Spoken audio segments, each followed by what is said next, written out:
이야기를 하다 보면 이야기한 대로 살게 된다. 안녕하세요. 수다를 좋아하는 떡팀장입니다. 예, 안녕하십니까. 감동을 받아야지 실천하는 공대아빠 정성진입니다.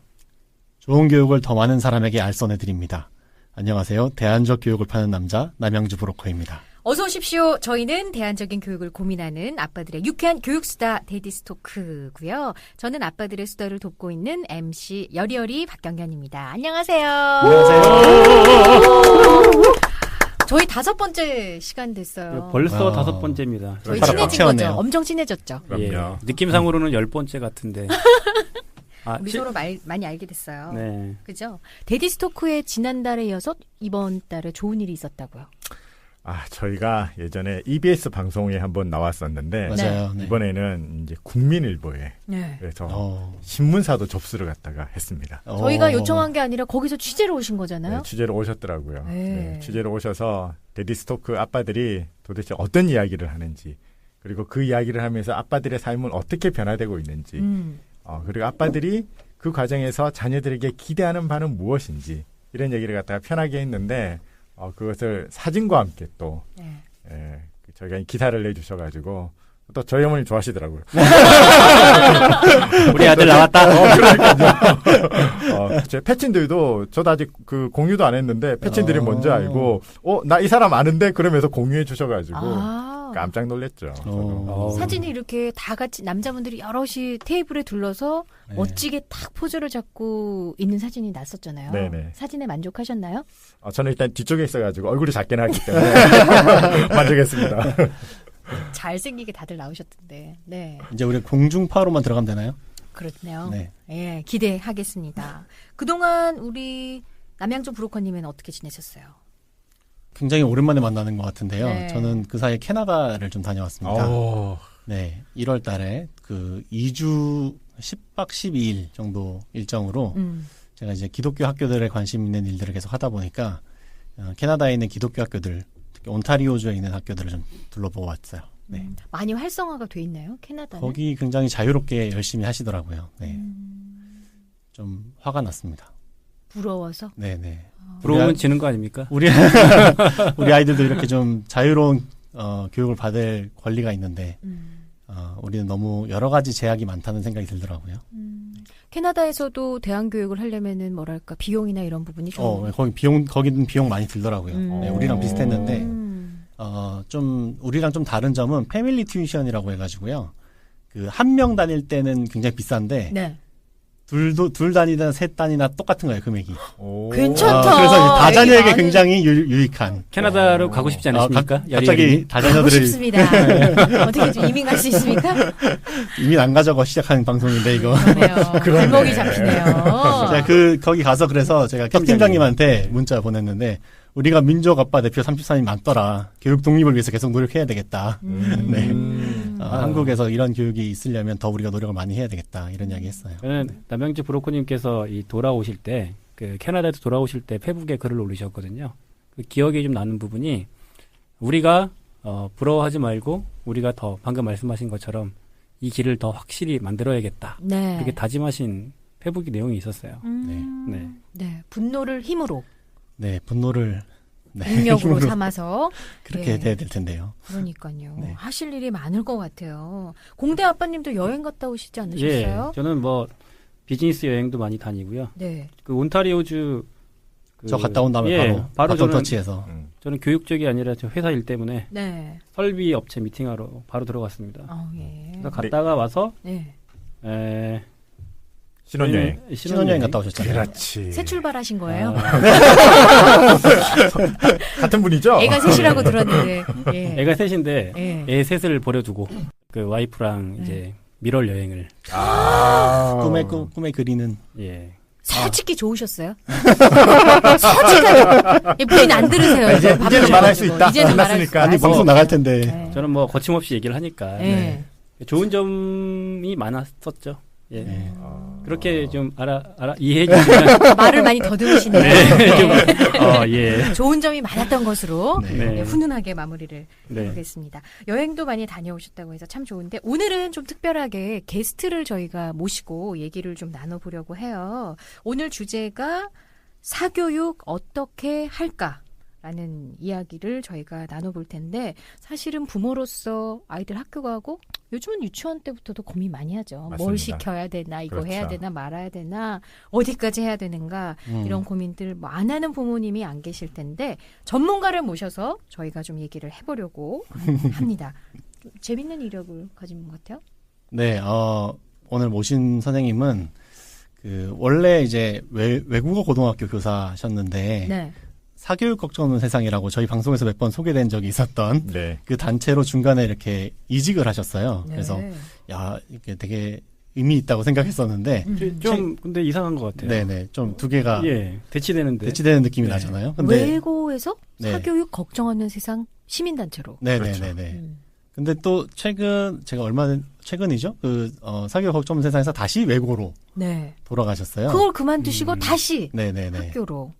예. 어쨌든 양쪽의 전문성을 다 가지고 계시지 않을까. 네. 오늘 재밌는 이야기에 굉장히 도움이 되실 거라고 생각합니다. 굉장히 기대됩니다. 네. 땡땡 외국어 고등학교에서 학생들을 가르치고 계신 정준 선생님 모시겠습니다. 안녕하세요. 안녕하세요. 반갑습니다. 정준입니다. 네. 이야, 정준 선생님 예전에 데디스토크에도 나오셔서 모임에도 한번 참여를 하셨다고 듣긴 맞아요. 들었거든요. 저희하고도 좀 인연이 있으시죠. 네, 남양주 브로커님. 네. 제가 네. 브로커였죠. 네. 그때 한번 이렇게 초대해 주셔가지고, 예, 아빠들하고 잠깐 모여서 저녁 시간을 좀 유쾌하게 좀 재밌게 보냈었습니다. 그리고 팟캐스트 오늘 오셨는데 어떠세요? 일단 되게 긴장되고요. 네. 이렇게 약간, 오랜만에 뵈서 또 반갑기도 하고 그렇네요. 네. 근데 진짜 사교육 걱정 없는 세상이라는 단체에서 일을 하신 거예요? 네. 휴직하시고? 퇴직하고. 휴직도 오. 아니고. 학교를 퇴직을 하고? 네.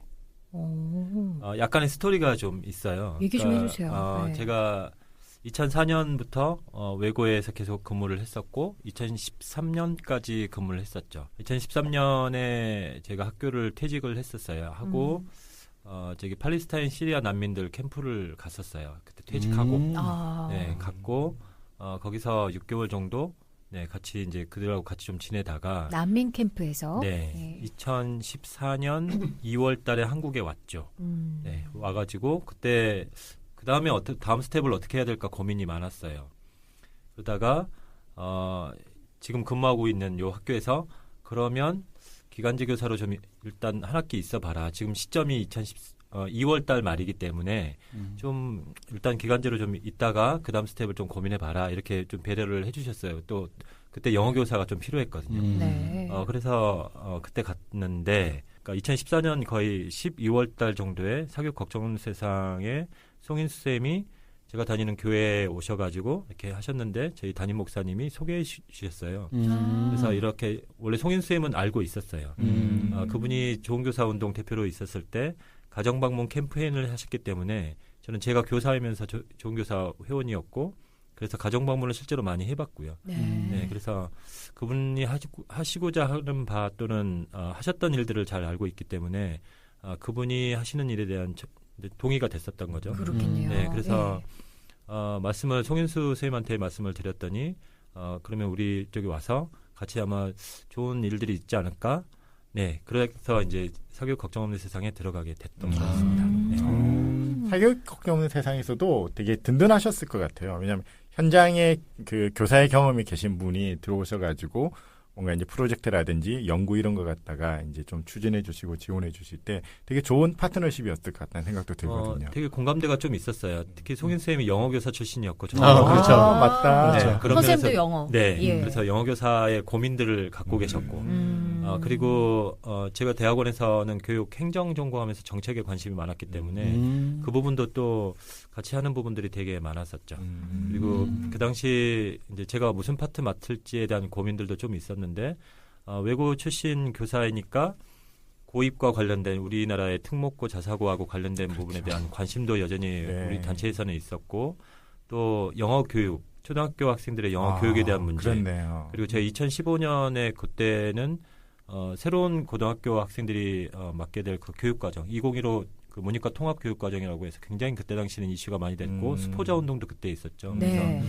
그 당시가 할 수 있는 저도 관심 있는 분야들이 많았었어요. 그때 했기 때문에 송윤 선생님도 많이 그런 면에서는 이야기를 좀 많이 나눴던 기억이 있습니다. 그랬군요. 오늘 데디스토크 땡땡 외고의 정준 선생님 모시고 사교육 어떻게 할까 이야기 나눠보고 있습니다.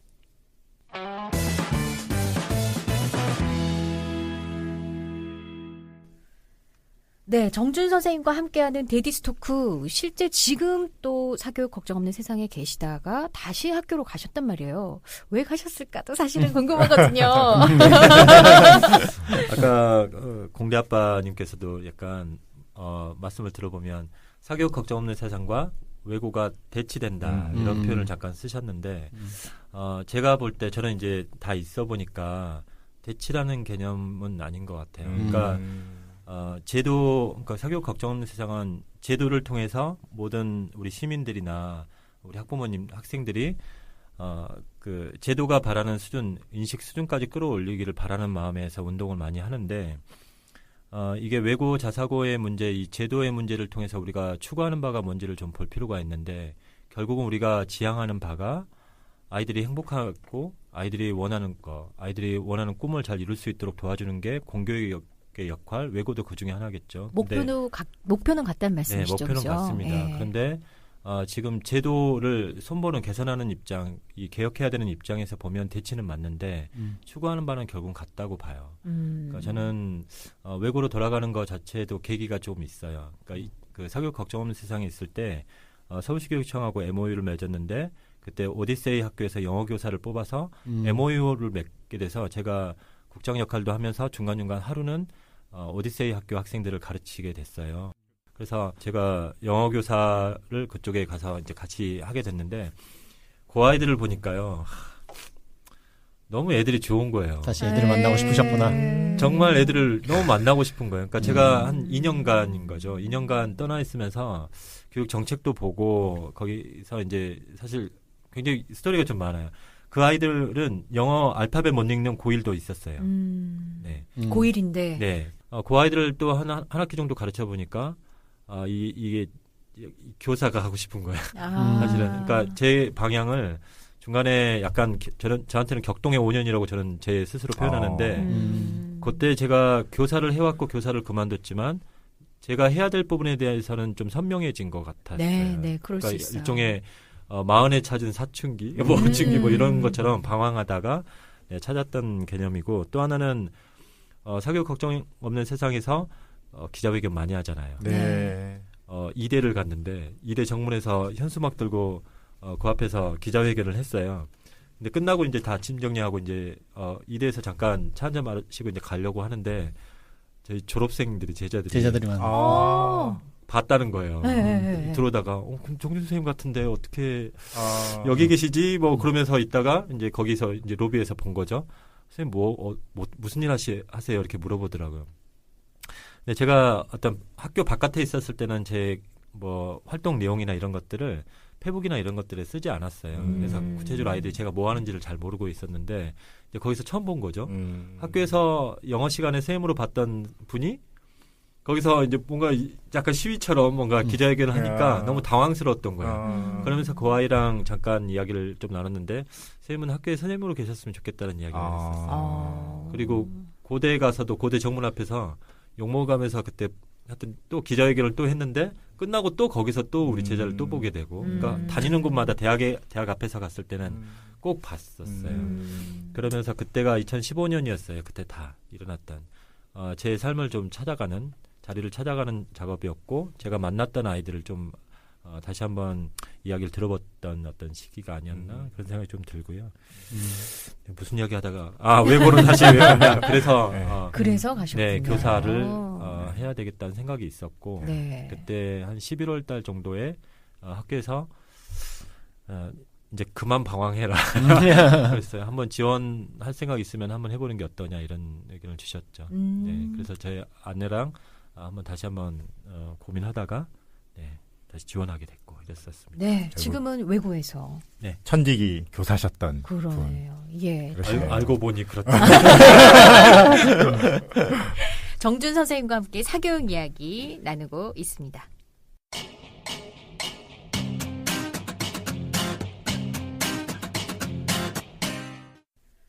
자, 데이디스토크 사교육 진짜 어떻게 해야 할까 얘기를 좀 해볼게요. 선생님이 오셨으니까 OX 퀴즈 한번 해볼까요?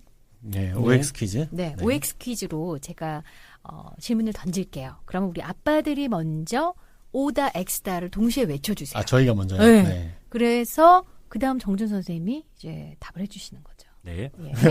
우리 점수 나오는 건가요? 점수 나옵니다. 예. 과연 이 아빠들이 정말 진짜였던가 예, 한번 검증을 해보도록 하겠습니다. 자, 첫 번째 질문입니다. 사교육을 안 하고 외고에 온 학생이 있다. 하나, 둘, 셋. X. 오. 많다 그러면 X인데 한 명이라도 있을 것 같아요. 떡 팀장님은 X 하셨어요? 정준 선생님께 물어보겠습니다. 사교육 안 하고 외고에 온 학생이 있다. 있습니다. 그러면 오. 네. 떡 팀장님 틀리셨어요. 아니 원래 떡 팀장님이 맞힐 수 있는데 일부러 진행의 묘를 위해서 틀려주신 것 같아요. 네. 많이 당황하시는데 아니면 문제를 잘 이해를 못해서 그랬을 수도. 있어요 진짜? 네, 있습니다. 외고? 네. 그렇군요. 근데 그 외에 항상 좀 살펴봐야 될 부분들이 있어요. 네. 우리가 뭐 사교육 이러면 때로는 언제 했냐 정말 얘들 들어 17살 때까지 한 번도 안 했냐 없냐 뭐 이런 것들인 거고 또 하나는 어떤 사교육을 했는지 이것도 중요한데 일단 입시하고 좀 관련된 사교육을 좀 보자면 부모님들 중에서도 제가 그 아이들을 한번 늘 궁금한 애들이 좀 있어요. 네. 학부모 상담할 때도 좀 여쭤보거나 그러면 매년 많지는 않습니다. 실제로 많지는 않고요. 한 반에 저희 학교에서는 한 2-3명 정도는 늘 있었던 것 같아요. 근데 생각보다 많네요. 보통 네, 한두 명 있어요. 제가 생각할 때도. 네, 있습니다. 있는데 공통적인 게 있어요. 아이들과의 대화는 많은 건 분명하더라고요. 부모가 네, 아이들과의 대화 많은 거죠. 네, 친밀함이 좀 분명하게 좀 높고요. 그다음에 아이들 어렸을 때 공부할 때 시기를 잘 맞춰서 사교육을 시키든 아니면 스스로 공부하게 하든 공부 습관을 잡아주는 거는 초반에 특히 초등학교 때가 되게 중요한 시기인 거는 분명하더라고요. 근데 반대급부로 사교육을 초등학교 때부터 조금 지속적으로 이걸 통해서 공부 습관을 잡혀온 아이들은 일종의 힘이 좀 딸려요. 고등학교 올라오면서 그러니까 공부량이 훨씬 더 많아지면서 아이들이 스스로 공부하는 힘도 딸리고 어떤 아이가 뭐라고 했냐면 고1 아이였고 작년에 1학년에 있던 어떤 여학생 한 명이 여름방학 돼가는데 야 이제 방학하면 너무 좋지 않니? 이러니까 선생님 방학 안 했으면 좋겠다. 엄마가 스케줄 다 짜놨다는 거예요. 아이고. 근데 그런 엄마들 많아요. 많습니다. 네. 그러니까 방학이 오히려 더 싫고 차라리 학교 나오는 게 더 좋다라고 하요 그러니까 학교 나오면 스스로 뭔가를 자기가 하든 안 하든 뭔가는 할 수 있잖아요. 근데 집에 가서 자기 시간이 많아지면 자기 시간을 부모님들 늘 약간 터치를 하려고 하잖아요. 그러니까 사교육을 많이 시키는 거죠. 근데 어쨌든 정리하면 초등학교 때 부모님들의 역할은 상당히 중요하더라고요. 네. 그리고 중학교 때부터 그런 습관을 통해서 이제 자기 공부를 좀 차츰 이렇게 다져가는 시기가 분명히 있고요. 근데 조금 외고 들어갈 때는 그런데 들어와서의 문제가 좀 있는 것 같아요. 저도 논문을 쓰면서 저희 학교 학생들 대상으로 논문 쓴 게 있는데 학교 학생들이 입학하기 전에는 사교육을 많이 안 했는데 들어와서는 사교육계 참여율이 높아져요. 왜요? 들어와서요? 거꾸로. 왜요? 난 들어올 때 많이 할 것 같은데. 들어올 때는 네. 조금씩 조절해 가요. 그러니까 우리 사교육 통계청에서 발표한 거 보면 초등학생들은 한 80% 됐다가 중학교, 고등학교로 가면서 점점 줄어들잖아요. 네. 근데 반대로 그건 전체 인원에 대한 이야기인 것 같고요. 그렇죠. 조금 더 공부를 그동안 해왔거나 이런 아이들 보면 우리가 인터넷 강의를 빼더라도 그걸 빼고 스스로 좀 다니는 학생들 물론 고3 애들은 많이 줍니다. 확실하게 줄어요. 인강이 늘죠. 근데 이 아이들이 대학 수능을 볼 때 수능의 시험 범위에서 수학은 1, 2학년에서 범위가 끝나거든요. 네.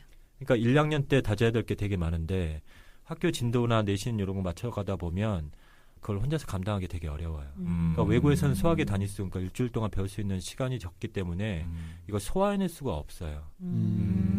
그러다 보면 오히려 들어와서 또 사교육을 많이 한다. 그러니까 다른 국어나 영어 이런 과목보다는 수학에 대한 사교육이 상당히 높아지고 있는 건 맞는 것 같습니다. 그래서 제가 이걸 통계적으로 조사해보니까 고2 학생들 대상이었고 그때 당시 특목고 이게 한 2년 전, 3년 전이군요 벌써. 해보니까 특목고, 그러니까 외고랑 국제고, 자사고, 일반고를 조사를 했었거든요. 그때 보니까 외고 아이들이 상대적으로 높아요. 보통 한 80%가 넘어요. 그 중에 80% 인원 중에 90%가 다 수학 때문에 하고 있다는 거죠. 그거는 국제고도 마찬가지였고요. 그러나 국제고는 상대적으로 좀 수치는 좀 낮았습니다. 그러나 전반적으로 수학 때문에 사교육 참여가 상당히 높아지는 것은 있었습니다. 그렇군요. 자, 두 번째 질문 한번 드려보겠습니다. 이번에 문제를 잘 드려야 되겠다. 제 생각에 이거는 정답률 100%예요. 문제가 쉬워요. 자, 드릴게요. 좋은 사교육도 있다. 하나, 둘, 셋. 오. 네. 정준 선생님? 진짜 어려운데. 질문이 어려워요. 너무 단순한 좋은 사교육도 있다. 예. 되게 좋다 나쁘다가 되게 주관적인 판단이잖아요. 맞아요. 그렇죠. 네. 그래서 선생님이 보시기에 어떠신지. 실제로 하고 계신 분도 계세요. 네, 좋은 사교육은 있다라고 저는 봅니다. 네, 사교육 자체가 아주 거부감이 있거나 나쁘다 이렇게 보지는 않고요. 네. 이제 우리가 어떻게 선택하느냐에 달려 있는 것 같아요. 그래서 좋은 사교육은 있다라고 생각합니다. 예, 어떤 게 좋을까요? 우리 부모님의 입장에서 네. 볼 때. 예. 그 피아노 보통 초등학교 저학년 되면 태권도 피아노를 꼭 시키잖아요. 3학년 전에 끝내야 돼요. 네. 그런가요? 네네. 4학년부터 4학년부터 국영수 해야 되기 때문에 이게 지금 일반적인 맞아요. 그래서 논리죠. 그때까지 그걸 왜 시키시느냐 보면 아이들이 태권도에 재능이 있어서 시키는 거 아니잖아요. 맞아요. 피아노에 재능이 있어서 시키는 게 아니고 아이들한테 좋은 여러 가지 품성을 좀 갖출 수 있도록 성품을 갖도록 이렇게 시키는 거라서 예체능 쪽은 좋은 사교육으로 초반엔 이해가 돼요. 네, 저학년 때는. 그런데 이제 이게 아까 우리 브로커님 명칭 외우는 게 어려우시죠. 네. 남양주 얼굴이 브로커. 브로커처럼 생기지 않았어요? 브로커님이 말씀하신 것처럼 이게 약간 국영수가 고학년 올라가는 이유가 좀 있잖아요. 네. 네, 그렇다 보면 이게 슬슬 좋다가 나빠지기 시작하는 게 이건 버려야 될 거고 그러면 제일 좋았던 게 나쁜 게 돼서 버리게 되는 상황이 돼서 그렇게 좀씩 바뀌어가는데 그걸 결정하는 게 다 부모잖아요. 맞아요. 네, 우리 부모님들이 그 결정을 우리가 늘 이야기할 때는 아이들이 필요할 때 시키겠다. 그런데 실제로 우리 다 보면 대부분 부모가 필요해서. 난 어렸을 때 저는 시골에서 자랐기 때문에 한 번도 피아노 학원은 정말 저희 동네 고깃집 아들만 다녔었어요. 그렇죠. 맞아요. 네, 그러니까 부잣집 아이들만 다녔기 네네. 때문에 시골에서는. 네. 뭐 태권도가 태권도는 학교에서 좀 배웠었고 이런 상황이어서 이거를 우리가 다 결정을 해놓고 때로는 우리가 좋다 나쁘다를 이야기하기 때문에 좋은 사교육은 분명히 있긴 있는데 그게 아이들 선택보다는 부모의 선택이 훨씬 더 많았던 것 같아요. 지금까지 보면. 근데 입시 사교육으로 오면 조금 이야기가 많이 달라집니다. 네, 입시 사교육은 좋다 나쁘다를 아이들의 주도권으로 넘겨주느냐 마느냐의 문제인 것 같아요. 아이들이 아까 수학을 말씀드렸는데 스스로 하기 어려웠을 때는 선택은 해야 되는 것 같거든요. 이게 선행이 아니라 선행은 속도의 문제잖아요. 그게 아니라 지금 내가 모르는 부분에 대해서 어떻게 소화할까. 그러면 적어도 대학 간다 못 간다보다 지금의 나의 답답함을 풀어줄 수 있는 거는 본인한테는 일단은 좋은 사교육이라고 봐야 되지 않을까 싶고요. 네. 그런 면에서 보면 아이들한테 필요한 부분을 채워주는 것이 사교육이면 더더욱 좋은 거고 남들보다 앞서 나가기 위한 것은 조금 더 그건 좋지 않은 사교육으로 좀 보는 게 맞지 않을까 이런 생각을 갖고 있습니다. 제가 캐나다에 갔는데 거기 있는 학교 학생들이 3시 반에 수업이 끝나더라고요. 3시 반에 끝나고 뒤에 뭐 일정이 없대요. 그래서 그럼 3시 반에 끝나고 집에 와서 뭐해? 고등학생이? 그래서 그럼 가서 사교육 하냐고 내가 물어봤거든요. 네. 근데 이제 사교육이 없대요. 네. 외국은 잘 많이 없는 것 같아요. 아시아계 학생들만 조금 한대요. 뭐 구몬을 좀 들어간다고. 공식 명칭 말해야 되나? 아니 영국에도 있더라고요. 아니 그래서 부모님. 저기 아시아계 한국 사람 아닌 분들도 유명해가지고 이렇게 아시아계끼리 막 이야기한대요. 쿠몬 해 쿠몬 뭐 이렇게. 근데 어쨌든 그거 빼고는 이제 거의 사교육이 없대요. 네. 그래서 어떻게 그 사교육이 없을 수 있지 이런 생각을 좀 많이 했는데 사실 그러니까 우리가 말하는 그 나쁜 사교육이라고 하는 건 사실 선행이잖아요. 먼저 배워오는 건데 그렇게 하면 선생님들이 너 이거 반칙이야 이렇게 이야기한대요. 네. 캐나다에서는. 네네네. 그러니까 최근에 올림픽 끝났잖아요. 부정 출발을 먼저 땅 하면 중단시키잖아요. 다시 출발을 시키잖아요. 네. 그렇죠. 2번 하면 탈락이고요. 네, 그런 이제 경고를 한대요. 너 이거 반칙이다. 먼저 공부해 오는 거. 네, 이렇게 하는데 그러니까 우리의 시스템은 먼저 안 해온 애가 손해 보는 시스템이에요. 맞아요. 네, 그 서구 나라들을 보면 먼저 해오면 손해를 보는 시스템을 만들어 놨단 말이죠. 그게 큰 차이인 것 같아요. 제가 볼 때. 모두가 다 먼저 출발할 수밖에 없는 구조를 만들어 놓으면 안 한 사람이 문제가 되는 거니까요. 네. 그 영어 교육하고도 관련해서 초등학교 저학년, 그러니까 3학년 때 영어를 학교에서는 처음으로 이제 배우잖아요. 시작하죠. 네. 시작하는데 초등학교 3학년 때는 차이가 많이 나요. 미리 해온 아이와 그렇지 않은 아이 차이가 분명히 나서 부모님들이 이게 다 두려움과의 싸움인 것 같긴 해요. 네. 그러니까 우리 아이가 잘한 아이보다 못했을 때 위축되지 않을까. 그렇죠. 아무래도. 뭐 그런 것들. 그런 거 그러니까 아이들 맞아요. 자존감 떨어지고 음. 자신감 잃고 그게 오히려 더 독이라고 생각해서 조금씩 시켜보시는데 제가 2015년에 평가원에서 발표한 거 보니까 초등학교 3학년 때는 배운 아이와 그렇지 않은 아이, 사교육 받은 아이와 그렇지 않은 아이들이 3학년 때는 편차가 좀 나요. 근데 4학년, 5학년 올라갈수록 학교 수업을 따라가는 데는 지장이 없어요. 같이 만나요. 요 세 번째 질문이 요거랑 비슷한데요. 이 아빠들도 같이 되게 대답을 해주시면 좋을 것 같아요. 나도 우리 아이들에게 사교육 시킨다. 자, 하나, 둘, 셋. 오. X.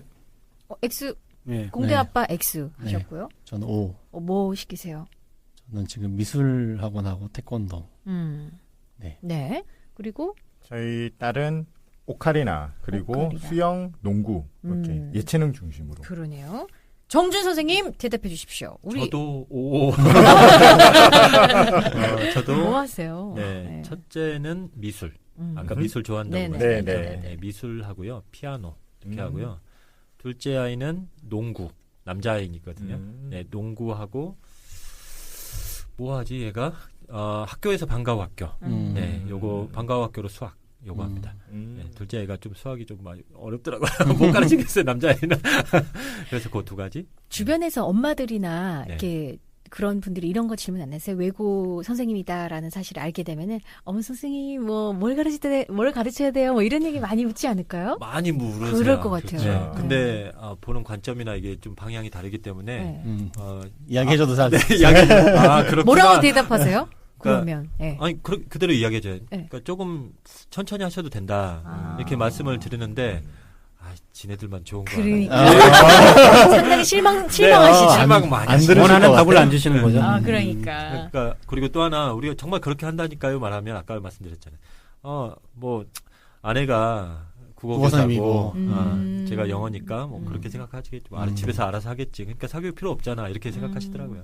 어떤 대답을 해도 만족스럽지가 않겠네요. 그러니까 본인이 원하는 답이 있겠죠. 그러니까요. 어디 학원 알려달라, 뭐 맞아요. 어떤 게 필요하다, 뭐 이런 걸 텐데. 요 단계에는 요거라고 저 단계는 저거라고 네, 이런 네. 답을 아마 원하실 것 같은데 맞아요. 정준 제- 선생님한테 물어봤죠. 제가 아까 이제 미술 태권도 한다고 말씀드렸는데 네. 초등 저학년 특히 이제 맞벌이 부부 같은 경우는 이게 사교육이 사실은 교육 기능보다 보육 기능이 많아요. 시간을 네, 네. 보내기 맞아요. 위해서 사실은 좀 이제 이게 시간을 부모님 퇴근하기 전까지 뭔가 좀 돌리는 그런 느낌이 있거든요. 좀 네. 개인적으로 별로 좋지 않다고 생각하는 사회 구조상 어쩔 수 없는 상황인데. 근데 이제 저희 아들도 미술을 잘해가지고 미술적 재능이 되게 많은 편이거든요. 근데 이제 그래서 이제 저희 이제 할머니께서 같이 사시는 저희 그 장모님께서 미술학원을 좀 보내야 된다. 그러셔가지고 미술학원을 보냈어요. 처음에 뭐 미술학원에서 난리 났어요. 막 이렇게 재능이 있다 막 이러면서 네. 난리가 났는데 신동. 예. 근데 조금 지나고 나니까 갈수록 그림이 평범해져요. 그리고 올해 성적표 저희 이제 학기 말에 성적표가 왔는데 저희 학교 선생님 미술 선생님이 뭐라고 쓰셨냐면 은혁이의 천재성이 사라지는 것 같아서 아쉽다 이렇게 썼어요. 사교육 했더니. 네, 그래서 저 미술학원 끊으려고요 지금. 네. 그렇죠. 아이가 그림을 창의적으로 그렸는데 이게 뭔가 이렇게 패턴화되는 거예요. 네. 그럴 수 있겠네요. 네, 저희 이제 말씀드렸던 적이 있었나요? 저희 처남도 미술을 했고 저희 네, 여동생도 네. 미술을 했거든요. 네. 집안에 좀 미술피가 흐르는데 처남이 딱 그러더라고요. 학원 미술 할 필요 없다고. 마지막에 혹시 필요하면 입시 미술 약간 할 수도 있지만 학원 미술 할 필요 없다고 이야기하더라고요. 저도 첫째 때문에 많이 주변에 학원도 다녀봤어요. 얘 그림에 대한 평가를 좀 받고 싶었어요. 네. 다녀보기도 했고 입시 미술 하는데 아니면 일반적으로 화실 같은데 조그만 데도 다녀보기도 해봤고 다 그 원장님도 만나봤는데 이제 여러 가지 이야기를 하실 때 또 비슷한 이야기를 하세요. 이 아이의 그림은 어떻다고 평을 해주시는데 또 미술 전공하는 다른 분들 아는 분들 이렇게 만나보면 학원 다니지 말라는 이야기도 많이 하세요. 그러면 오히려 그 말씀은 패턴화되고 아이가 갖고 있는 생각을 이렇게 펼쳐나가야 되는데 펼쳐나가지 못한다 이런 이야기도 많이 해주셔서 저는 부모 입장에서는 정말 혼란스러울 때 있어요. 얘를 계속 그걸 좀 살려주고 싶어서 사실 보낸 네, 건데. 그렇죠. 오히려 죽이고 있다라고 하고, 그러니까 어떤 선생님 만나느냐에 또 다르기도 하죠. 맞아요. 선생님이 좋으시면 또 달릴 수도 있는데. 부모들이 이제 그런 거가 또 있는 것 같아요. 그냥 놔두면 뭐 게임하고 텔레비전 보고 그냥 노는데 뭐라도 하나 배우면 좋지 않을까. 그렇게 해서 초등학교 때 사교육 많이 시키는 그리고 경우도 부모가 있고요. 가르치는 것보다 많은 걸 배워오는 것 같고. 뭐라도 배우면 이런 얘기들 많이 하거든요. 특히 태권도 학원 네.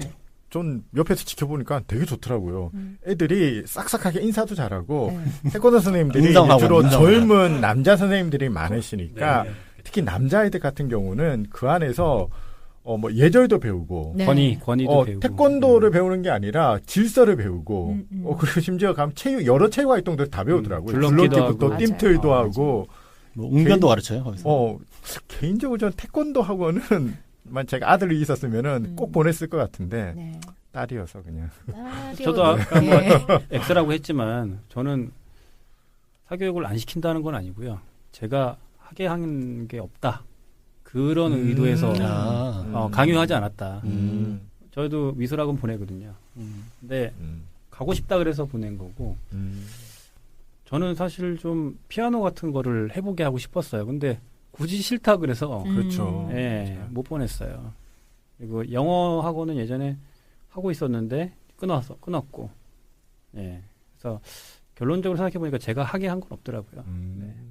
아까 선택권 얘기하셨는데 지금 공대 아빠님도 아이들이 별로 나는 이걸 시키고 싶은데 아이들은 별로 원하지 않아서 안 했다.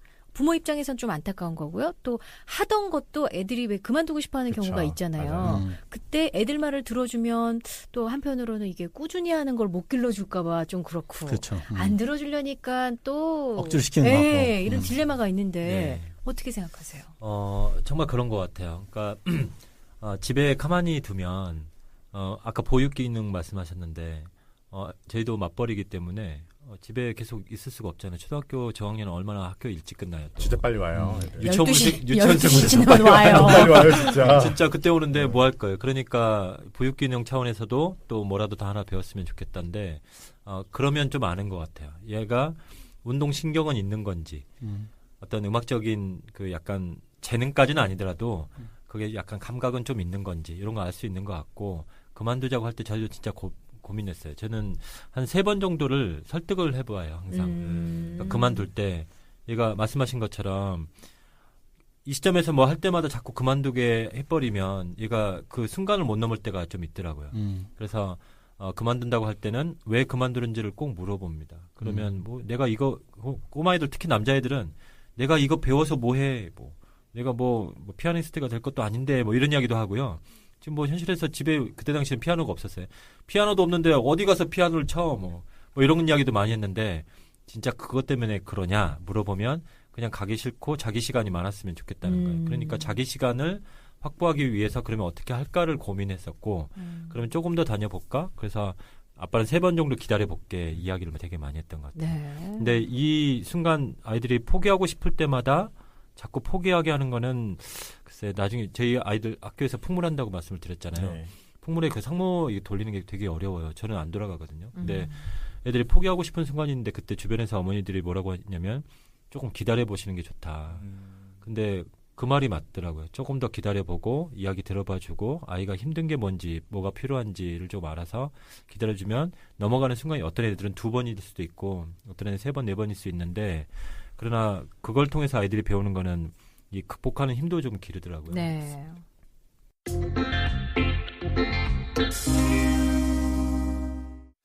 여러분은 지금 유쾌한 아빠들의 교육수다 데디스 토크를 듣고 계십니다. 와우! 자, 4번째 질문 한번 드려보겠습니다. 나는 학원 휴일 휴무제에 찬성한다. 하나, 둘, 셋. 오. 세 분 아빠 O. 정준 선생님? 네, 저도 5 아. 찬성합니다. 세 분 다, 4분 다 찬성을 하셨어요. 이유가 있으실까요? 저는 이게 가정의 문제라고 봐요. 그러니까 학원을 하시는 분들 대부분 이제 젊은 친구들이 대학 졸업하고 바로 학원으로 가서 강사 생활부터 시작해서 선생님 되시는 경우들이 많은데 그분들도 마찬가지겠고 그분들 저도 강사 생활 해본 적이 있거든요. 제 대학원 다닐 때 입시학원에서 강사 생활을 해봤는데 이 패턴이 삶의 패턴이 좀 깨져요. 일단 주말 없어지고요. 보강이 더 들어가거나 이러면 그렇고 담임 역할도 마찬가지고 그러니까 내가 직업인으로서는 조금 더 페이가 좋거나 가르친다는 보람도 나름 있긴 있거든요. 그러나 나의 삶의 문제로 돌아오면 내가 누군가의 아들, 딸이고 또 이분들도 가정이 있고 또 딸, 자식이 있을 텐데 아들, 딸이 다 있을 텐데 그분들의 삶도 존중하는 게 우리가 모두 살아갈 때 좋은 게 아닌가. 그러니까 적어도 학원 휴일 휴무제는 아이들의 입시 노동 혹은 공부 노동의 개념도 물론 중요하겠지만 가정의 개념으로 좀 생각해서 가족을 좀 생각해 보면 강사 선생님들도 마찬가지. 맞아요. 네, 그분의 삶도 존중한다고 보면 휴무는 하는 게 맞지 않나 이렇게 봅니다. 네.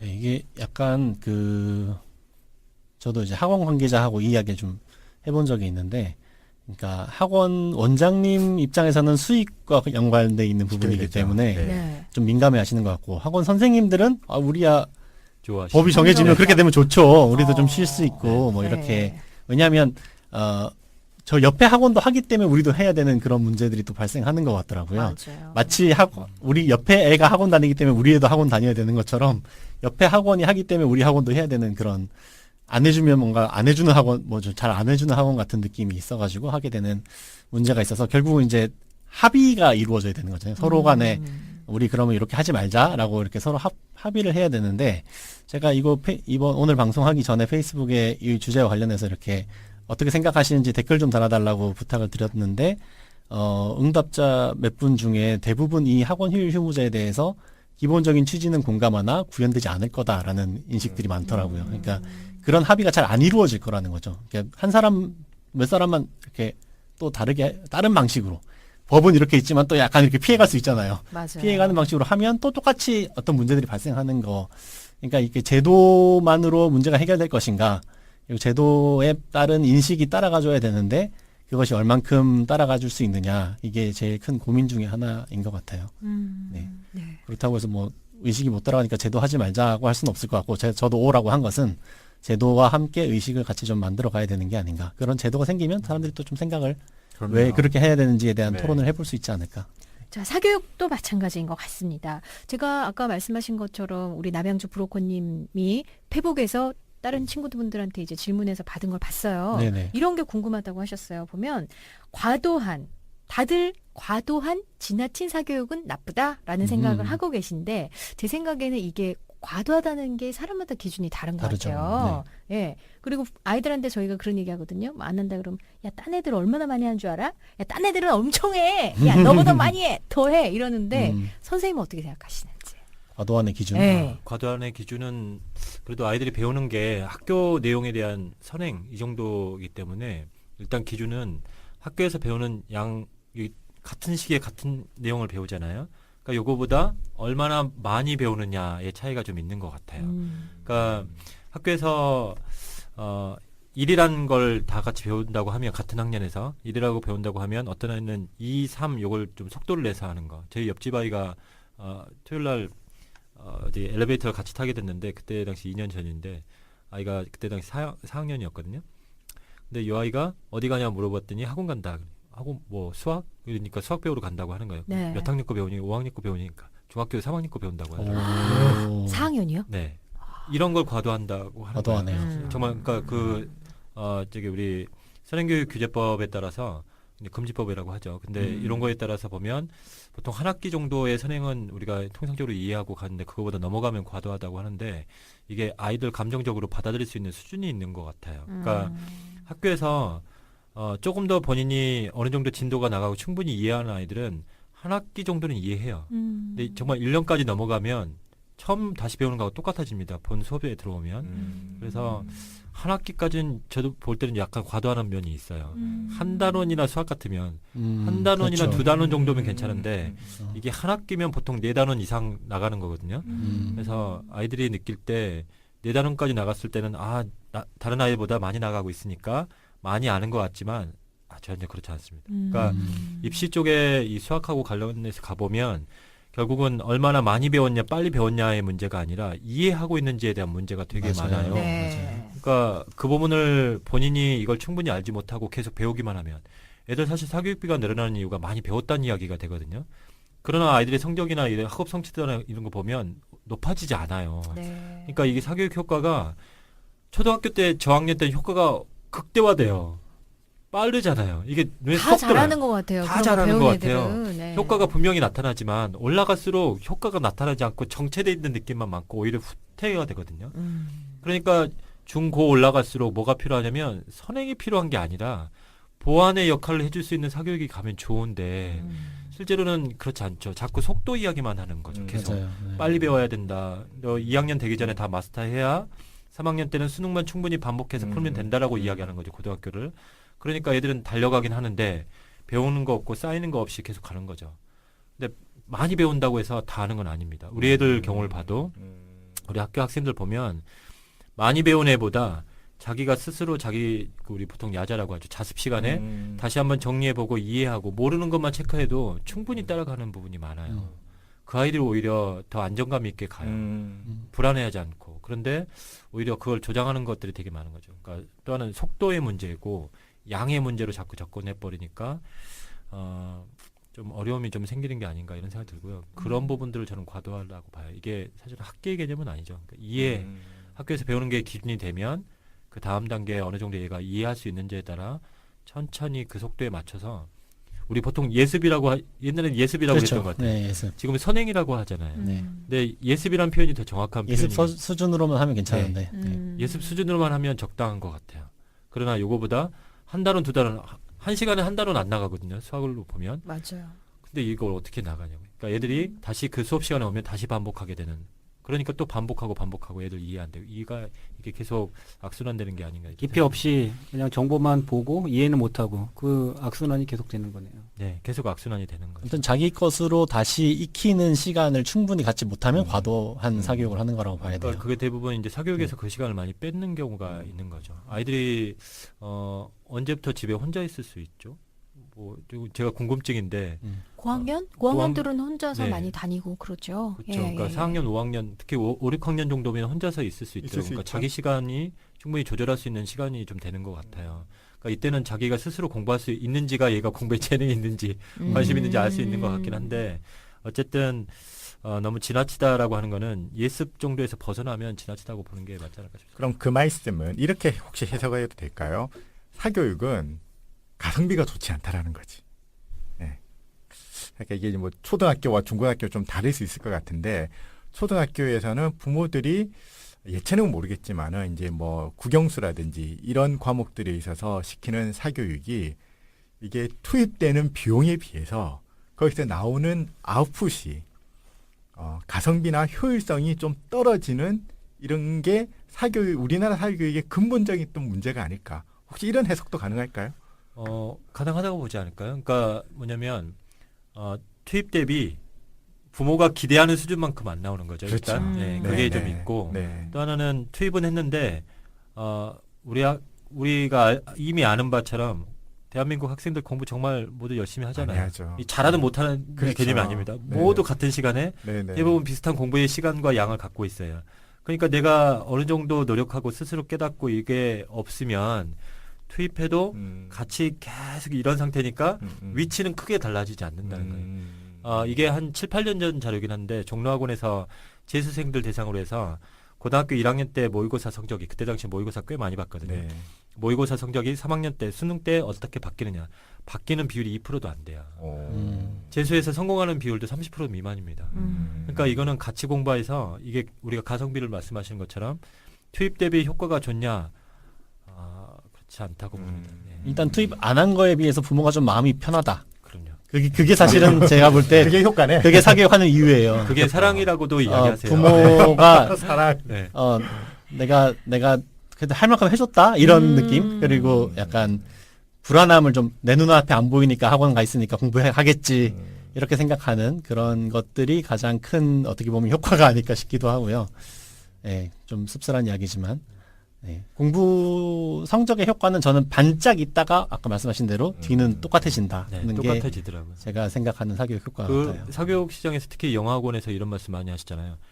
초반에는 차이가 나는데 나중에선 같은 레벨 반에서 만난다. 이게 학원 원장님들 대부분 이야기 많이 그런 얘기 하시거든요. 들은 적 있어요. 아. 맞아요. 네, 그러니까 저학년 때 초등학교 3학년 때 시작할 때는 레벨이 분명히 달라요. 그러나 이게 좀씩 시간이 같이 다니면 나중에 같아진다는 거예요. 같은 반에서 만난다. 같은 반에서 만나게 돼 있어요. 그러니까 효과가 이게 영어도 그렇고 다른 부분도 기본적으로 아이가 갖고 있는 공부 재능이 조금씩은 차이가 있는데 결국 어떤 면에서 이 투입하는 거 하면 나중에 만나긴 만나요.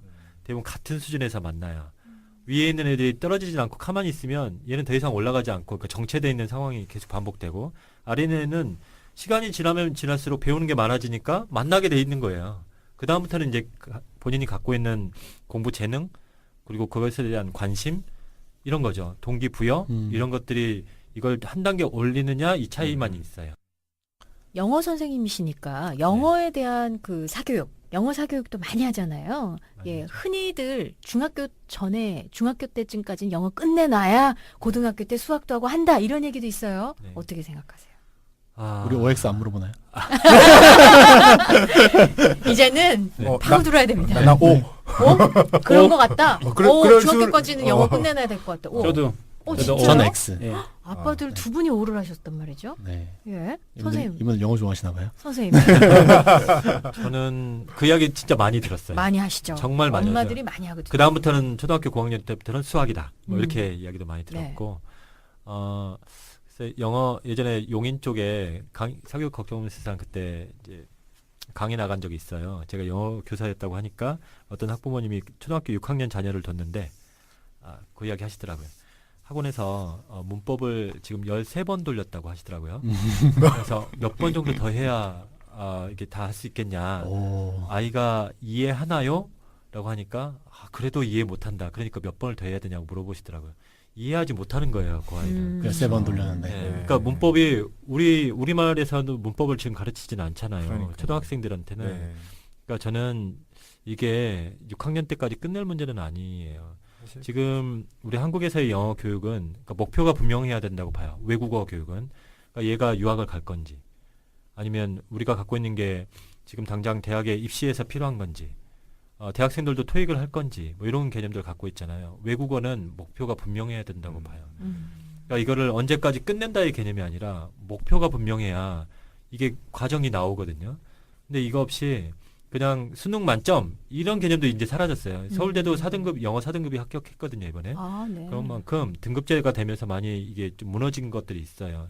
4등급 정도면 대략적으로 한 70점대 중후반 정도 되거든요. 저희는 잘 몰라요. 그거. 네, 요즘 수능이 등급제로 옛날에는 초등 학부모들이라. 네. 다 1등급 맞아야지 이 상위권대 가는 줄 알았는데 그렇지 그렇지는 않은 않습니다. 거예요. 영어가 아. 그 절대평가로 이제 바뀌어서 네. 올해 서울대 합격생이 이제 그렇게 돼서 서울대도 고민이 생긴 거기는 하시는데 그래서 좀 바꾸겠다고 하지만 크게 달라지지 않을 거다. 그건 연고대에서도 마찬가지였고요. 근데 목표는 저는 분명해야 된다고 봐요. 그러니까 제가 제 아이한테 가르칠 때 영어는 초등학교 때 끝내자가 아니에요. 그러니까 영어를 좀 즐겁게 다른 사람의 생각을 좀 알아가고 글의 내용이 뭔지 좀 알려면 문법이 중요한 게 아니라 이해하는 게 중요하다. 상대방의 감정도 이해하는 게 중요하다. 그러면 지금부터 해야 될 거는 뭐 단어를 좀 알아야 될 부분이 없잖아 있어요. 지금 초등학교 그 수업 시간에 배우는 단어는 알아야 되겠죠. 그 정도까지는 하는데 이걸 너무 급하게 막 하루에 100개씩 외우고 200개씩 학원에서 하듯이 이렇게 외우는 것보다는 조금 텀을 좀 두자. 어차피 좀 여유가 더 생겼잖아요. 중학교 1학년도 지금 자유학기제, 경기도는 자유학년제인데. 네, 학년제로 들어오죠. 네, 네. 이렇게 되니까 좀 여유가 생겨서 좀 그 여유를 갖고 공부를 좀 시작해도 늦지 않다. 네가 진짜 하고 싶은 게 유학이니 가끔 물어봐요. 너 지금 미술하는데 나중에 유학 갈 생각이 있니? 그러니까 필요하다면 갈 생각이 있어. 그러면 네가 어떻게 했으면 좋겠다가 이야기가 되는 거고 둘째 아이는 유학 가기는 거 그것보다 영어를 너무 싫어해요. 그러니까 저는 얘한테 목표가 영어를 잘하자가 아니라 영어를 싫어하지 않게 하는 거예요. 그러니까 영어를 그래서 가끔 얘가 좋아하는 마블 시리즈 되게 좋아하거든요. 히어로물. 그러면 같이 가서 봐요. 그때 우리 애니메이션도 더빙용이 있고 이렇게 그냥 맞아요. 나온 자막 자막용이 있잖아요. 그러니까 어떤 게 더 좋냐 그러면 자막용이 좋대요. 왜냐하면 감정이 느껴지거든요. 아이들 입장에서는. 그러면 자막용 가지고 영어에 대해서 이렇게 좀 계속 거부감 없게 다가가게 해주는 거. 그러니까 저는 저학년 때 해주는 게 입시 차원 전체 엄마들이 관심 있는 입시 차원에서 보면 6학년 전에 끝내도 이게 그렇게 중요한 것 같지는 않습니다. 네. 영어에 대한 오해 또 선생님께서 풀어주신 것 같아요. 두 가지 정도 더 여쭤보고 저희가 인사를 드려야 될 것 같은데 한번 말씀을 드려볼게요. 부모들 중에서는 공교육이 좀 부족하다. 더 채워줬으면 좋겠다라는 생각도 갖고 있거든요. 아빠들한테 여쭤보겠습니다. 공교육에서 좀 더 채워줬으면 좋겠다. 하나, 둘, 셋. X. 전 여기 노코멘트 하겠습니다. 이번 주문은. 남양주 브로커님은 저 아이들 저희 아이가 공교육에 다니고 있지 않아가지고 잘 예. 모르겠어요. 사실 공교육이 지금 어느 정도 하는지를. 예. 네. 두 저는 분은 X 하셨어요. 공교육은 사실은 뭐 부족하지 않다고 봅니다. 저는 우리나라 공교육은 좀 양이 많다고 보고요. 다만 그렇게 느끼는 거는 우리나라 사교육 때문에 상대적으로 공교육이 부족하다고 느끼는 것 같아요. 엄마들 입장에서는 예를 들면 그런 거죠. 뭐 한자 같은 것도 좀 알면 좋을 텐데 학교에서 하지 않고 다른 것들도 좀 알면 좋겠는데 안 하니까 내가 사교육을 한다. 이런 입장도 있거든요. 선생님 어떠세요? 하나, 둘, 셋. 일단 말해보시고. 오늘 질문들이 참 제가 뭐 아까 소개를 전문가라고 하셨지만 저도 고민하고 있는 거라 그렇죠. 너무 어렵습니다. 공교육에서 저는 공교육의 양이 많다고 봐요. 양이 많다. 오히려. 네, 맞습니다. 양이 많다. 정말 많습니다. 그러니까 제가 사교육 걱정 없는 세상에서 교육과정 운동을 했다고 했잖아요. 네. 그때 스포자 운동 같이 하면서 저는 통합사회 통합과학 쪽에 있었거든요. 근데 통합사회도 굉장히 많아서 굉장히 지금도 줄여놓은 상황이에요. 이게 교사들 그 당시에 현직에 계신 선생님들도 평가가 똑같았어요. 너무 많아가지고 아이들이 그렇다고 이게 체계적이거나 위계성을 갖고 있는 것도 아니에요. 그러니까 종류가 되게 많은 거예요. 지금 아이들한테는. 그러니까 이거를 조직화시키고 내용으로 이해하기 위해서 조직하고 이런 구조가 우리 전체 모든 교과에서는 이게 없어요. 그러니까 우리가 위계성을 갖는다라고 하면 수학은 위계성이 있어요. 이 개념을 배우면 이거. 그러니까 그렇죠. 중간 단계에서 만약에 빠져버리면 굉장히 어려운 거죠. 대표적인 일례가 해외에서 유학 갔다가 부모님을 맞아요. 갔다가 들어왔을 때 가장 좋은 시기. 우리나라 교육의 나머지 따라갈 수 있는 시기는 중학교 1, 2학년 때 들어오는 게 그 전에 들어와야 돼요. 그 이후에 들어오면 못 따라갑니다. 못 따라가는구나. 네, 못 따라가요. 그래서 이 위계성을 갖고 있어야 되는데 이게 없는 상태에서 종류가 너무 많다 보니까 지금 사실 너무 많은 거예요. 부모님들이 특히 어머님들이 말씀하시는 공교육에서 좀 더 많이 해줬으면 좋겠다는 아까 그 속도하고 똑같아요. 그렇죠. 많이 가르쳐야 되고 그래서 빨리 간다의 개념을 갖고 있으신 거지 이게 공교육에서 배우는 양이 절대로 적지 않습니다. 너무 많아요. 그게 세계적인 수준에서 비교해봐도 알잖아요. 우리 아이들이 워낙 많이 배우니 우리나라의 꼴찌가 미국 가면 수학 1등 하더라. 뭐 이런 이야기도 되게 많고 그 우리 피사 거기서 보면 우리가 공부 노동의 시간 양보다는 사실 배운 양이 많아서 어느 정도 순위 상위권 안에 늘 들어가 있는 것도 맞잖아요. 그러니까 아이들이 이 4차 산업혁명을 이야기하는 시대는 조금 더 이 양을 줄이자까지는 아직 논의가 더 돼야 되겠지만 어떤 정도가 우리한테 정말 필요한 요소를 잘 골라내는 것도 되게 중요한 것 같아요. 그래서 지금 제가 볼 때 뭐 학교에 있어서 그런 것이 아니라 정말 많습니다. 이게 그리고 선생님이 보시기에도. 그리고 짬뽕 돼 있어요. 짬뽕이라는 표현 써도 되나요? 저희 근데- 먹잖아요. 근데 이게 되게 섞여 있어요. 뭐냐면 저희는 우리가 20세기 때 배웠던 그 내용이 있어요. 교사들도. 그런데 21세기 아이들을 가르치잖아요. 네. 그런데 20세기에 가르쳤던 그 내용도 굉장히 많았어요. 그런데 그걸 줄여놨는데 그 줄여놓은 개념을 설명하기 위해서 20세기 우리가 배웠던 개념을 다시 넣으니까 애들은 교육과정에서 요구하는 것보다 더 많이 배워요. 교육과정 현재에서 요구하는 것도 많은데 가르치다 보니까 더 많아지는 거예요. 애들은 여전히 중고등학교 넘어가면 내신 중요하다면서요. 아까 말씀드렸잖아요. 나올 것만 공부하는 게 아니라 많이 배우고 선생님들이 농담까지 적는 아이들인데 그러다 보면 정말 많은 거예요. 그러니까 근데 학원에서는 뭘 가르쳐 주냐면 조금 더 나올 것 같은 것들을 많이 가르쳐 주고 이게 너희한테 중요한 거야 라고 하는 것들을 하기 때문에 학교하고 약간 이제 비교가 되는 거죠. 그래서 공교육은 지금도 많답니다. 캐나다에 갔을 때 제가 제일 좀 인상적이었던 것 중에 하나가 거기 주로 요즘은 거의 PBL로 수업을 많이 하더라고요. PBL이 뭐예요? 그 프로젝트 베이스드 러닝이라고 해가지고 어떤 프로젝트를 줘서 그 프로젝트를 푸는 과정에서 그 교과를 배우는 거예요.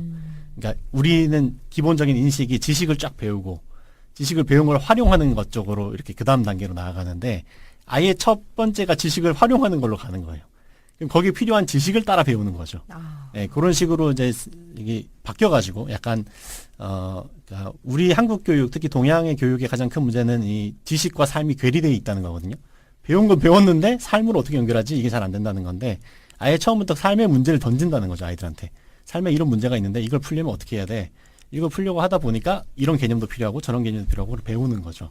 그래서 그런 식으로 이제 수업을 전개한다고 하니까 한국에서 가신 선생님들이 다 공통된 질문이 그러면 다 배울 수 있어요? 우리가 배워야 될 것들을 다 개념을 다 배울 수 있냐? 이걸 자꾸 질문하는 거예요. 네. 근데 이제 그분들의 대답이 뭐였냐면 깊이의 교육이 넓이의 교육을 커버합니다. 이렇게 대답하더라고요. 그러니까 좀 깊이 있게 들어가게 되기 때문에 거기에 필요한 정보들이 들어오고 거기에서 혹 못 다루는 정보들은 사실은 또 널려 있잖아요. 그렇죠. 인터넷에 널려 있고 네. 다 책에 다 있고 하기 때문에 그렇게까지 깊이 안 넓게 안 가고 그 문제를 좀 깊이 있게 들어가는데 더 초점을 둔다. 이런 이야기를 하시더라고요. 근데 지금 캐나다의 PBL 교육 같은 경우는 학생이나 학부모 입장에서 어떻게 하냐면 어떻게 느끼냐면 우리나라 배운 게 없다라고 느껴요.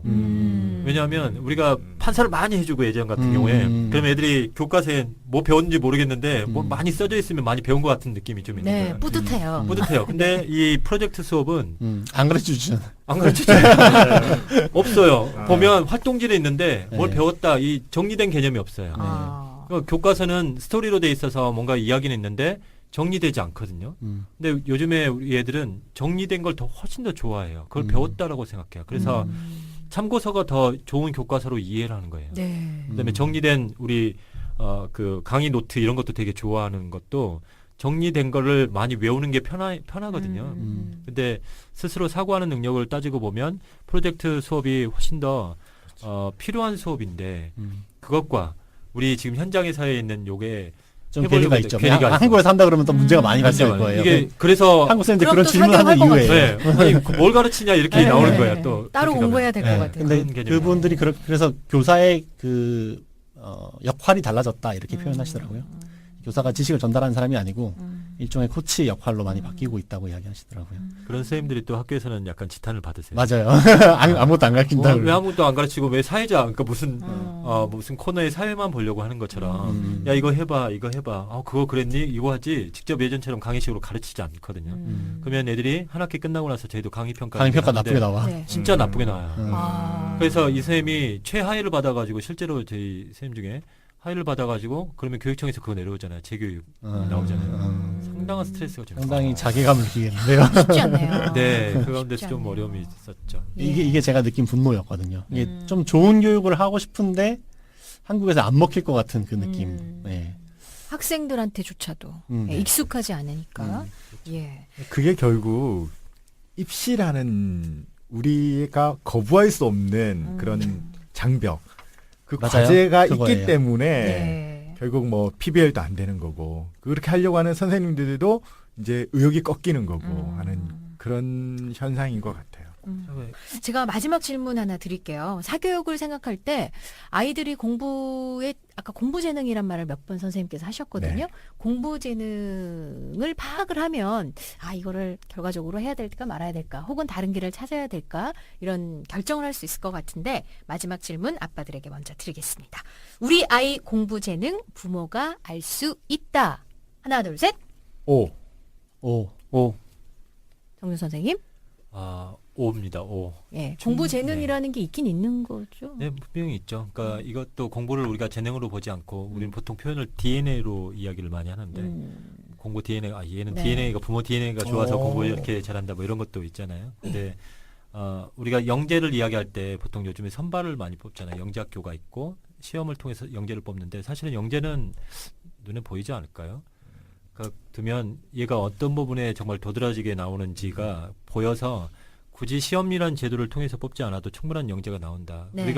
근데 우리가 시험이라는 제도를 갖고 있기 때문에 천재성으로 불렸던 여러 가지 그동안에 친구들 뉴스에 많이 나왔던 애들이 사그라지는 것도 많이 보잖아요. 근데 공부 재능도 아이들이 초창기는 잘 모르겠어요. 애들이 처음에 이제 조금씩 배워가면서 특히 초등 과정을 좀 지나가면서 이 아이들이 공부에 재능이 있는지 조금씩 드러나기 시작하는 것 같아요. 근데 아주 공부의 재능보다 다른 거에 정말 열심히 파는 아이가 있는데 그거는 정말 부모의 관심이 많이 필요한 것 같습니다. 근데 공부의 재능은 분명히 있는 것 같습니다. 언제쯤 포기하면 될까요? 부모들이 이거를 못 놔요. 예, 그런 거 있잖아요. 조금만 더 하면 될 것 같은데 우리 애가 머리는 나쁘지 않을 것 같은데 이런 얘기를 참 많이 하시거든요. 네. 예. 그것도 역시 아이들의 속도 문제인 것 같아요. 그러니까 우리가 너무 속도에 대해서 조급함을 갖기 시작하는 순간부터 애들이 스트레스를 받기 시작하더라고요. 야, 너 좀만 더 하면 돼.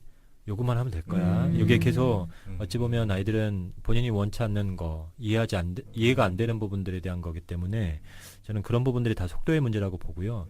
공부의 재능은 초등학교 때는 저학년 때는 잘 드러나지 않아요. 이게 처음 접하는 거잖아요. 낯선 거기 때문에 아이들이 그거에 대해서 부모가 그걸 낯설지 않게 만드는 건 부모의 역할인데 그 다음부터 스스로 가는 시점들이 좀 있는 것 같아요. 그래서 책에도 한 7세, 8세까지 나오는 보통 초등학교 4학년 때 결정된다는 뭐 그런 류의 책들이 되게 많잖아요.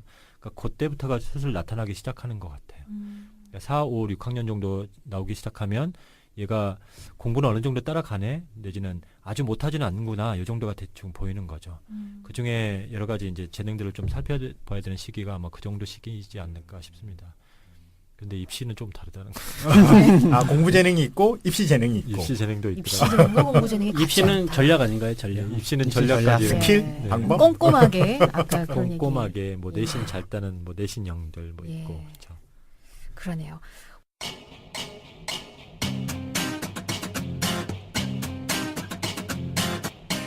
오늘 사교육 어떻게 할까라는 주제로 땡땡 외고 정준 선생님 그리고 세 분의 게스트와 함께 이야기 나눠봤습니다. 간단하게 좀 이렇게 생각나는 단어나 뭐 이런 거 돌아가면서 얘기하고 마칠까요? 네. 네. 결국 저는 아까 속도, 양 이런 게 두려움하고 연결돼 있는 부분이라고 생각해요. 결국 이제 사교육은 두려움과의 싸움인데 이 두려움을 이길 수 있는 방법은 좀 다르게 생각하는 사람들, 그러니까 그 세상이 원하는 그런 방식으로 계속 지금 이야기되는 그 방식 말고 좀 다르게 생각하는 사람들, 지금 저희가 사실은 다르게 생각한다는 게 약간 뭔가 특별하게 생각한다는 게 아니고 어떻게 보면 정상적으로 생각하는 사람들, 네, 그런 사람들의 이야기들과 같이 좀 연대하고 그런 생각들을 사회나 정책으로 반영할 수 있도록 노력하는 노력들을 계속 해야 되는 게 아닌가. 아까 우리 떡 팀장님 이야기대로 하자면 좀 다르게 사는 사람들, 아파트나 빌라 말고 예, 좀 다르게 사는 사람들이 조금 더 너무 소수가 아닌 좀 더 대중적인 사람들 숫자가 되도록 만드는 일이 우리나라 교육을 바꾸는 일이다.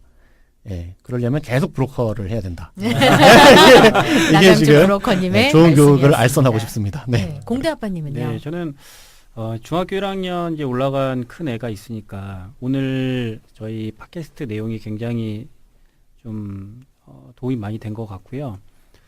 처음에 정준 선생님께서 이제 소개해 주실 때 그 아프가니스탄, 시리아 난민 구호도 하셨고 계속 중간중간에 그 학생들에 대한 그 사람들에 대한 얘기를 많이 하셨어요. 그 세월호 사건도 그렇고 그러니까 제도에 물론 제도로 개선을 해야겠지만 이 사람들에 대한 관심, 학생들에 대한 관심 때문에 아까 말씀하신 2014년, 15년 격동기를 겪으신 것 같아요.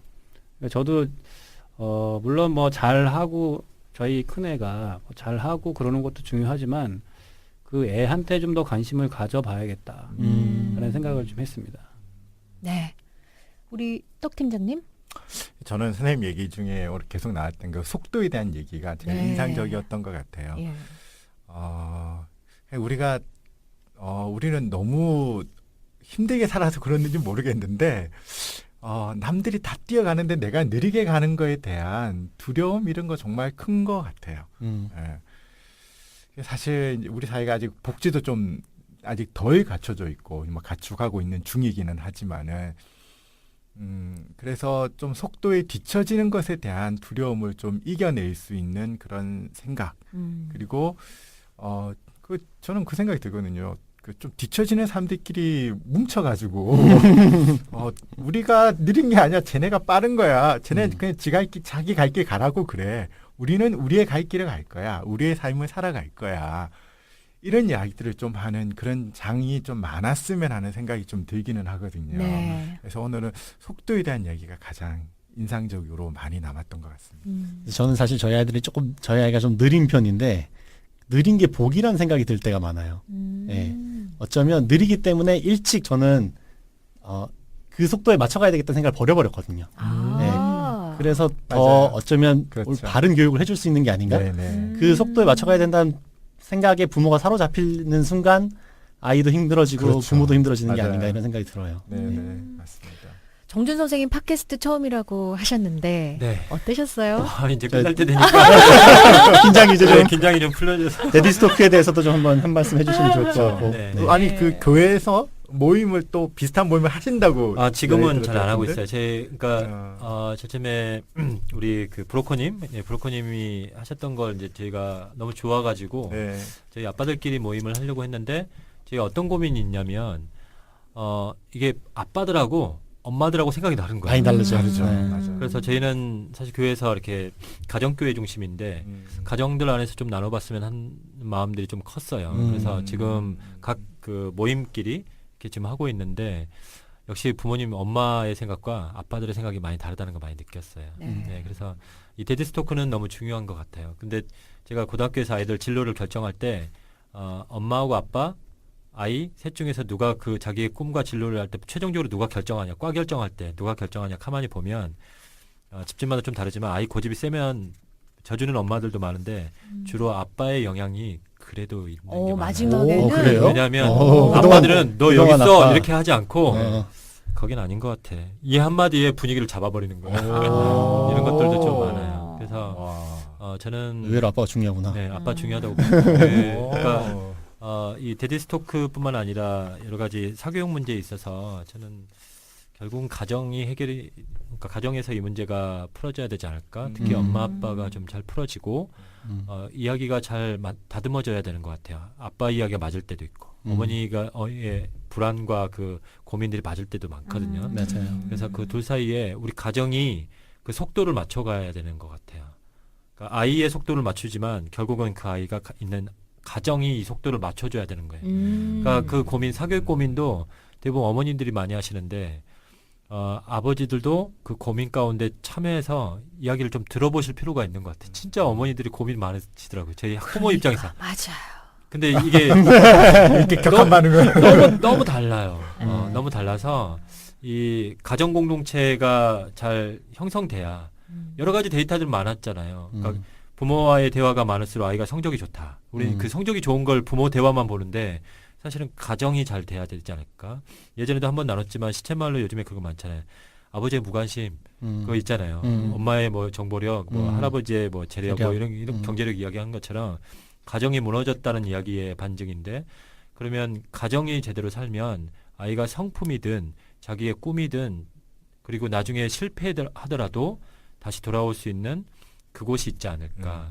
그러면 안정감을 주지 않을까 이런 생각 듭니다. 그래서 그 가정이 온전히 바로 서는 게 아이의 입시 사교육뿐만 아니라 사교육에도 큰 대안이 되지 않을까 이런 생각을 좀 하게 됐습니다. 네. 네, 오늘 사교육 어떻게 할까라는 주제로 정준 선생님을 모시고 세 분의 게스트와 얘기를 나눠봤는데요. 실질적으로 우리 부모님들한테 많은 도움이 될 것 같고요. 공부한 느낌이었어요. 네, 좀 희망도 되고 불안감도 좀 덜어지는 그런 맞습니다. 시간이 아니었나 네. 싶어요. 여러분 주변에 많이 이 방송을 좀 알려주시면 좋을 것 같다는 생각했습니다. 오늘 나와주셔서 감사합니다, 선생님. 네, 반갑습니다. 앞으로도- 감사합니다. 네, 감사합니다. 네. 봐주셔서. 네. 저희는 다음 달에 다시 올게요. 여러분, 안녕. 안녕.